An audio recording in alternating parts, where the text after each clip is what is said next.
great facility. I mean, you can see yourself, it's lovely. We've taken into consideration that there will be extra spectators, so we have set up this extra seating. So we have another 300 in addition to the 300 seats already existing.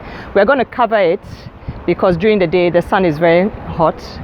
And the swimmers who swam here last Saturday are like over the moon. They said the touch pads work, it's such a joy, and they believe that swimming in this pool gives them a home advantage and it relieves some pressure off them, and they're going to do their best.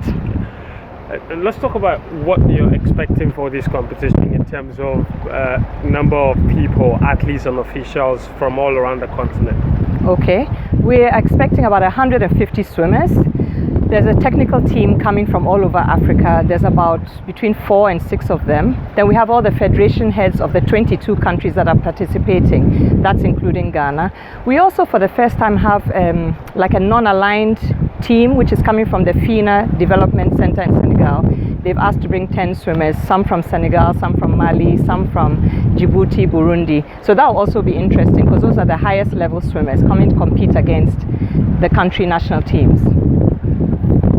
I have been fortunate enough to go to the Commonwealth Games, and I saw the Australia Gold Coast Optus Aquatic Centre, and honestly, except for they have more seating, it's identical. I compared the pictures the other day and I said, wow, we've really done well because this is a world-class facility.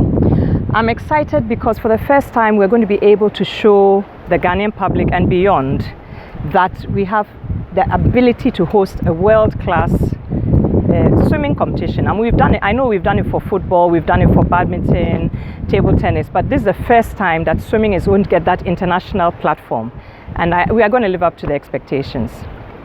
First of all, it's free entry, and we are going to invite all the school children in the area. Plus we are encouraging all the swim clubs to bring their children, to bring friends' children. We are also doing a lot of media. We're going to do a media blitz. From now on we'll be hitting the media almost every day. And I think when people see the sport and see the excitement and the energy, they'll be more encouraged. There's a fallacy that swimming is for the elite. I am telling you now that we have some swimmers, top swimmers, on the national team who are not from the elite classes. And it's all to do with development, catching them young and investing in them. Now the investment is what has always been lacking, but we're getting more interest. We're also appealing to the corporates to come and have a look. Swimming is a very good avenue for you to advertise. We don't have as many spectators on the ground, but I'm telling you, 5 swim parents, when they are cheering, they equal about 50 football. You just come and see the chanting, the excitement, and they don't sit down. So the seats actually are not even relevant. They stand up throughout. I got into swimming actually because I almost drowned at the age of 5. I mean, I jumped into a pool, a friend's pool, when I was 5 years old, and I almost drowned, and the owner of the pool had to come in and rescue me. After that, my mother and father insisted that we all learn to swim. So I learned at 5, but one of my brothers, he learned at about 18 months. I've swum my whole life. It is a brilliant sports skill. It's a life skill, first of all. I've had to save some people from drowning. I learned how to rescue people. It exercises your entire body. There's no age limit, there's no weight limit, no size limit. If you can swim your whole life. It tones the whole body, and it's very good for focusing. I mean, there are some studies that have linked swimming with better, improved academic focus. The thing about swimming is that not only are you competing against your fellow swimmers, you're competing against yourself and the clock. Almost every swimmer, the first thing they want to know is not whether they were first, second, or third. I mean, medals are great. They want to know, they ask the coach, did I drop my time? It's about you and the clock and the time. It's getting to the other end of the pool the fastest you physically can. And so it's very good for mental focus and for self-motivation. Hosting a competition is something we do. The Swimming Association has done before.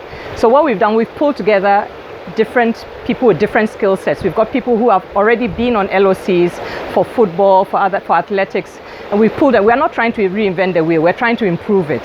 So we've been working very hard. Preparation started late because Ghana only got the right to host about 2 months ago. But I think that if we can pull this off successfully, in fact, we will pull it off successfully, it will show that we have another sport that can be globally acceptable and recognizable. What I'm looking for from the public is come, show an interest. Forget anything you've heard before. Let this be your first experience, your first exposure to international level swimming, right in your doorstep. I mean, you'd have to travel so many miles to get this level of competition. And it's a Tokyo 2020 qualifier. The Ghanaian swimmers who swim here, if they're able to make the qualifying time in this pool, it will be accepted. They won't have to travel anywhere else to do it.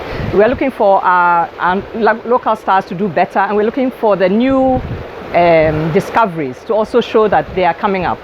Let's talk about our local stars. What are some of the storylines, some of the athletes that we should be looking forward to? Well, of course, you can't talk about swimming in Ghana without mentioning Abeku Jackson.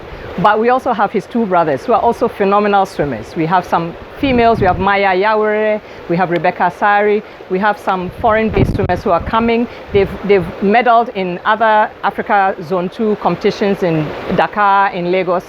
We are expecting to get some medals. We also want to win the entire competition, host and win. That's our motto.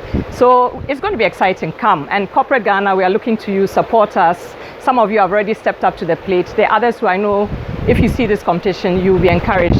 Don't wait for the competition. Just come on board now.